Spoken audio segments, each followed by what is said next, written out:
ఏర్పాటు చేస్తాం, వారి రమ్మనుండ్రి, సచివాలయంలో చర్చ పెడతాం. ఈ వివరాలన్నిటినీ నరేంద్ర మోడీ ప్రధానమంత్రికి ఇస్తాం.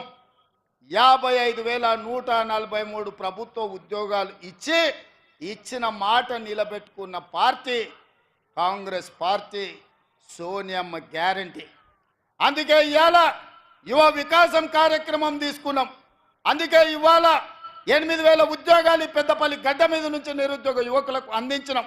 ఇవాళ ఈ పెద్దపల్లి గడ్డ మీద నుంచి నేను చెప్పదలుచుకున్నా, కాళేశ్వరం కట్టినాం, 1 కోటి ఎకరాలకు నీళ్లు ఇచ్చినామని 1,00,000 కోట్లు దిగమింగిన చంద్రశేఖర్ రావు కూతవేటు దూరంలో కాళేశ్వరం ఉంది, మేడిగడ్డ, సుందిల్లా, అన్నారం కట్టుడేందో కూలుడేందో ఎక్కడుందో తెలియని పరిస్థితి వచ్చింది.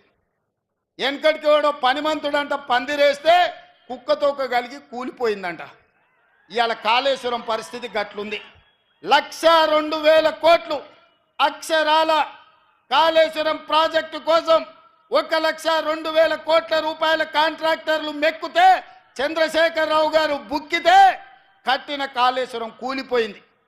ఈ వేదిక మీద నుంచి చంద్రశేఖర్ రావు గారిని అడుగుతున్నా, చూపిస్తున్నా, మేం కట్టిన శ్రీశైలం, నాగార్జున సాగర్, అదేవిధంగా జూరాల, నెట్టంపాడు, కోయిల్ సాగర్, శ్రీరామ్ సాగర్, ఈ ప్రాజెక్టులన్నిటినీ, శ్రీపాద ఎల్లంపల్లి ప్రాజెక్టులను 50 ఏళ్ళు 60 ఏళ్ళ నుంచి పండిత్ జవహర్లాల్ నుంచి మొదలు పెడితే డాక్టర్ వైఎస్ రాజశేఖర రెడ్డి వరకు మేం కట్టిన ప్రాజెక్టులు ఎట్లున్నాయో ఒక్కసారి రా. నువ్వు కట్టిన కాళేశ్వరం ఎట్లుందో, కుప్ప ఎట్లా కూలిపోయిందో ఇవాళ లెక్కలు తీతా మా చంద్రశేఖర్ రావు గారు అని నేను అడుగుతున్నా. ఆయన ఇంట్లో వండుకున్నాడు, ఓ ఇద్దరిని ఊరి మీదకి వదిలేడు. ఊర్లలో అప్పుడప్పుడు బయలుదేయడానికి మైసమ్మకు మనం ఇడిచిపెడుతుంటాం, తెలుసు కదా. గ్రామాలలో మనం మైసమ్మకి ఇడిచిపెడుతుంటాం పోతులను. అవి ఊరి మీద పడతాయి, మేస్తాయి, ఎక్కడ పడితే అక్కడ తిరుగుతాయి. అచ్చం అట్లనే మాట్లాడుతున్నారు ఇద్దరు, అచ్చోసిన ఆంబోతుల్లాగా. ఏం మాట్లాడుతున్నారో వాళ్ళకి తెలుస్తలే. 10 ఏళ్ళు వాళ్ళు చేసింది ఏంది, 10 నెలల మనం చేసింది ఏందో చర్చ చేద్దామంటే రాళ్ళు ఇసురుతారు, పోయి చెట్లలో దాచుకుంటారు. రావాయి అని అంటే చూసినావా నన్ను గిల్లుతున్నాడు గిచ్చుతున్నాడు అని అంటారు ఇద్దరికిద్దరు. అందుకే ఇవాళ 10 నెలల్లో మనం సాధించిన విజయాలు సంవత్సరం పూర్తి చేసుకుంటున్న సందర్భంలో మనం ఇవాళ చర్చించుకుంటాం. ప్రధానంగా రైతులకు కనీస మద్దతు ధర ఇవ్వడమే కాదు, ఇవాళ ఈ పంట 66 లక్షల ఎకరాలల్లా 1,53,00,000 మెట్రిక్ టన్నుల వడ్లు పండించి ఉమ్మడి 23 జిల్లాలలో, ఉమ్మడి ఆంధ్రప్రదేశ్లో కూడా ఇంత వడ్లు ఎప్పుడు పండలేదు. ఇది చరిత్ర, ఇది ఒక గొప్ప రికార్డు. కాళేశ్వరం నుంచి చుక్క నీళ్లు లేకపోయినా వ్యవసాయ శాఖ మంత్రిగా, సివిల్ సప్లైస్ మినిస్టర్గా ఉత్తమ్ కుమార్ రెడ్డి గారు ఇవాళ ఈ రికార్డును సాధించారు. నేను అడుగుతున్న కేసీఆర్ను, కాళేశ్వరం లేకపోయినా శ్రీపాద ఎల్లంపల్లి, శ్రీరామ్ సాగర్, జూరాలను, లేకపోతే మంజిరాను, సింగూరు ప్రాజెక్టుల కింద ఇవాళ ఈ ప్రాజెక్టులు మేము కడితే 1,53,00,000 మెట్రిక్ టన్నుల వడ్లు పండించినాం. కనీసం మద్దతు ధర ఇచ్చి కొనుడు కాదు, 500 రూపాయల బోనస్ ఇచ్చినాం. ఈ పెద్దపల్లి రైతాంగాన్ని నేను అడుగుతున్నా, మీ ఖాతాల్లో నిధులు పడలేదా?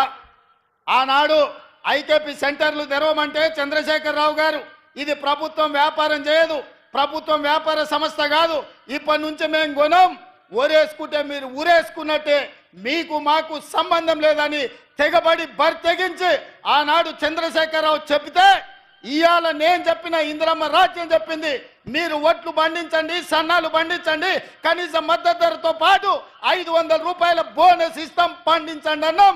5 రోజుల్లో మీ ఖాతాల మద్దతు ధరతో పాటు బోనస్ మీ ఖాతాలలో పడతలేదా? రైతాంగమా, మీరు ఆలోచన చెయ్యండి. వారు ఎగ్గొట్టిన రైతు బంధు ముఖ్యమంత్రి అయిన ఎంబడే 7,625 కోట్ల రూపాయలు మా ప్రభుత్వం వచ్చిన మొదటి విడతలోనే 7,625 కోట్లు రైతు బంధు మీ ఖాతాలో వేసింది మా ప్రభుత్వం, మన ప్రభుత్వం కాదా? ఇవాళ రైతు రుణమాఫీ 25,35,000 మంది రైతులకు 21,000 కోట్ల రూపాయలు 10 నెలల్లోనే మన ప్రభుత్వం 21,000 కోట్ల రూపాయల రైతు రుణమాఫీ 2 లక్షల వరకు చేసి చరిత్రను తిరగరాసిన చరిత్ర తెలంగాణ రాష్ట్ర ప్రభుత్వాన్ని. నేను సూటిగా సవాల్ విసురుతున్నా, ఏ రాష్ట్రమైనా ఏ ముఖ్యమంత్రి అయినా ఈ దేశ ప్రధానమంత్రి నరేంద్ర మోడీ అయినా నేను సవాలు విసురుతున్నా, నీ గుజరాత్ రాష్ట్రంలో రైతుకు రుణమాఫీ చేసినవా? ఒకవేళ చేస్తే ఎంతో చేసినావు లెక్కలు దిగి మొదటి సంవత్సరంలో 25,35,000 రైతులకు 21,000 కోట్ల రూపాయలు రైతు రుణమాఫీ చేసి ఈ దేశ చరిత్రనే తిరగరాసిన చరిత్ర తెలంగాణ రాష్ట్ర ప్రభుత్వాన్ని. నేను సవాలు విసురుతున్నా, ఎవరు చర్చకు వస్తారో రాండి.